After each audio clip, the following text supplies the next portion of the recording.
আসসালামু আলাইকুম, স্বাগত সবাইকে বৃষ্টিস কুকে নতুন একটি রেসিপি দেখার জন্য। আমার আজকের রেসিপিতে থাকছে পুরান ঢাকার বিখ্যাত হাজির বিরিয়ানি রেসিপিটি। আর এটা দেখতে অনেকটা তিহারির মতো হলেও স্বাদে গ্রান এবং কি রান্না করার প্রসেস একেবারেই ডিফারেন্ট। তা আশা করছি আজকের রেসিপিটি ভালো লাগবে। তো আজকে হাজির বিরিয়ানি রান্না করার জন্য এখানে 1 কেজি পরিমাণ মাটন নিয়েছি আমি, খাসির মাংস। মাংসটাকে আমি ছোটো ছোটো পিস করে কেটে ভালো করে ধুয়ে পরিষ্কার করে নিয়েছি। আর চেষ্টা করবেন একটু তেল চর্বি সহ মাংসটা নিতে, তাহলে বিরিয়ানিটা খেতেও ভালো লাগে। আর হাড়ের পরিমাণটা খুবই কম নিয়েছি আমি, তবে হাড়ের পরিমাণটা নিলে একটু ছোটো ছোটো করে কেটে নেবেন। তারপর বিরিয়ানি রান্না করার জন্য স্পেশাল একটা মশলা রেডি করব। তার জন্য এখানে নিয়েছি 6 থেকে 7টি লবঙ্গ, বড় সাইজের একটা জয়ত্রী ফুল, এখানে নিয়েছি দারুচিনি 3 টুকরা, কালো গোলমরিচ নিয়েছি হাফ চা চামচ, তবে সাদা হলেও হাফ চা চামচ নিতে হবে। এখানে এলাচ নিয়েছি 6 থেকে 7টা, ছোটো সাইজের একটা জয়ফল নিয়েছি, বড় হলে অর্ধেক নিতে হবে। তারপরে সম্পূর্ণ মশলাগুলোকে ব্লেন্ডারে আমি গুঁড়া করে নেব, তবে শিলপাটায় গুঁড়া করে নিতে পারেন, তবে একটু মিহি করে গুঁড়া করতে হবে, না হলে দাঁতের নিচে পড়লে কিন্তু ভালো লাগে না। তো এটাকে ভালো করে গুঁড়া করে নিয়েছি আমি, দেখতেই পাচ্ছেন। এটাকে একটা সাইডে রেখে দিচ্ছি। এটাকে একটা সাইডে রেখে দেওয়ার পর বিরিয়ানি রান্না করার জন্য একটা বাটির মধ্যে আমি 3 কাপ পরিমাণ চিনি গুঁড়া সুগন্ধি পোলাও চাল নিয়েছি। তবে আপনারা চাইলে যে কোনো ব্র্যান্ডের চাল দিয়ে সেমভাবে বিরিয়ানিটা রান্না করতে পারবেন। তারপর এই চাউলটাকে ভালো করে পানি পাল্টে পাল্টে ধুয়ে নিতে হবে যতক্ষণ না পরিষ্কার পানি বের হয়ে আসে।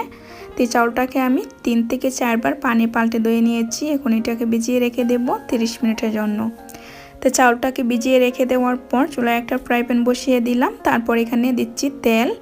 এখানে আমি সরিষার তেল এবং কি সয়াবিন তেল মিশিয়ে হাফ কাপ তেল দিয়েছি, তবে আপনারা চাইলে শুধু সরিষার তেল দিয়েও সেমভাবে বিরিয়ানিটা রান্না করতে পারবেন।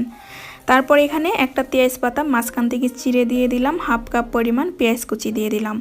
এখন এই পেঁয়াজটাকে ভালো করে একটু ভেজে নিতে হবে, বেশি গোল্ডেন কালার করে ভাজতে হবে না।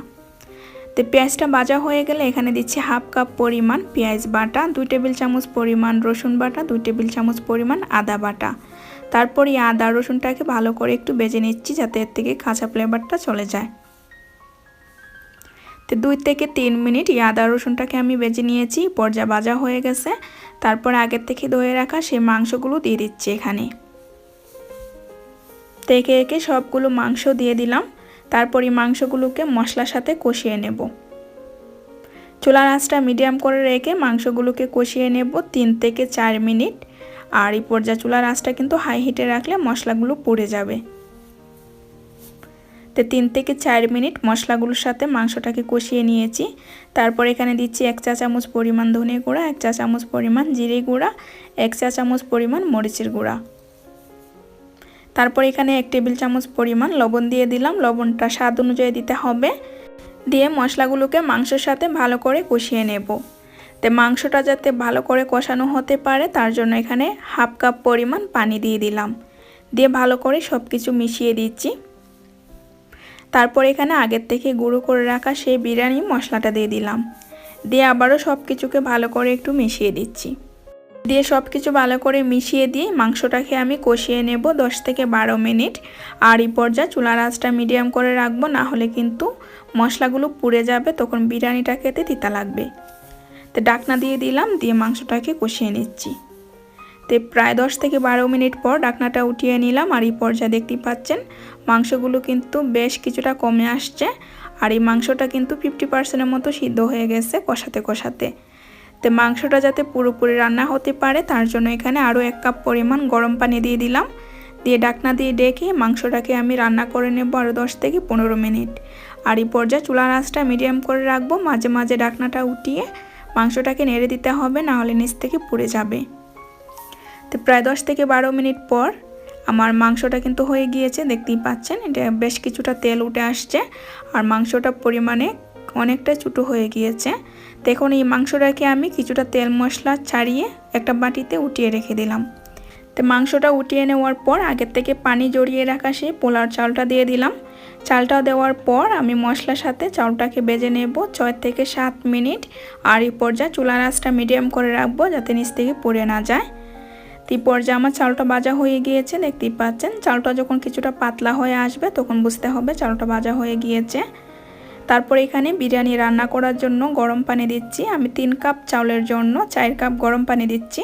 আমি যেহেতু চালটা ভিজিয়ে রেখেছিলাম তার জন্য 2 কাপ পরিমাণ পানি কম দিয়েছি।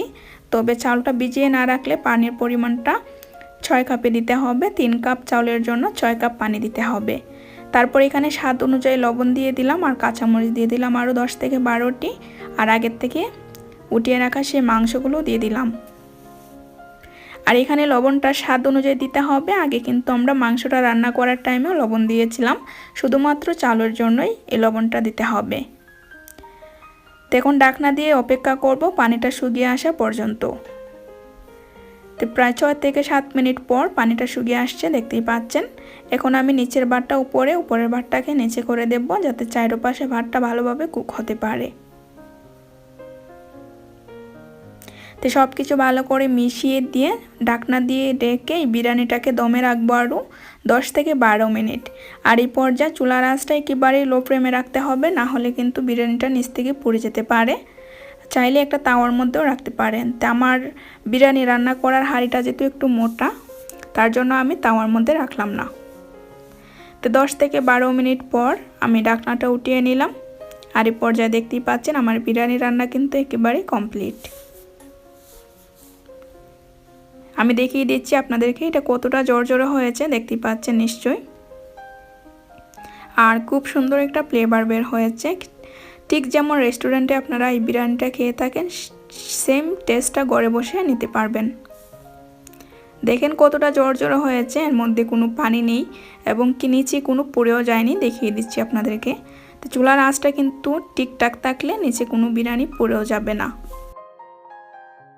তো এখন আমি চুলার আঁচটা অফ করে দেব। অফ করে দিয়ে বিরিয়ানিটাকে একটা সার্ভিং প্লেটে সার্ভ করে নেব। তো আজকের মতো এখানেই। আশা করছি রেসিপি ভালো লাগবে। রেসিপি ভালো লাগলে লাইক, কমেন্ট, শেয়ার করবেন। আরও এমন মজার মজার রেসিপি পেতে চ্যানেলটি সাবস্ক্রাইব করে নিয়মিত চ্যানেলের সাথেই থাকবেন। আজকের মতো এখানেই বিদায় নিচ্ছি। আল্লাহ হাফেজ সবাইকে।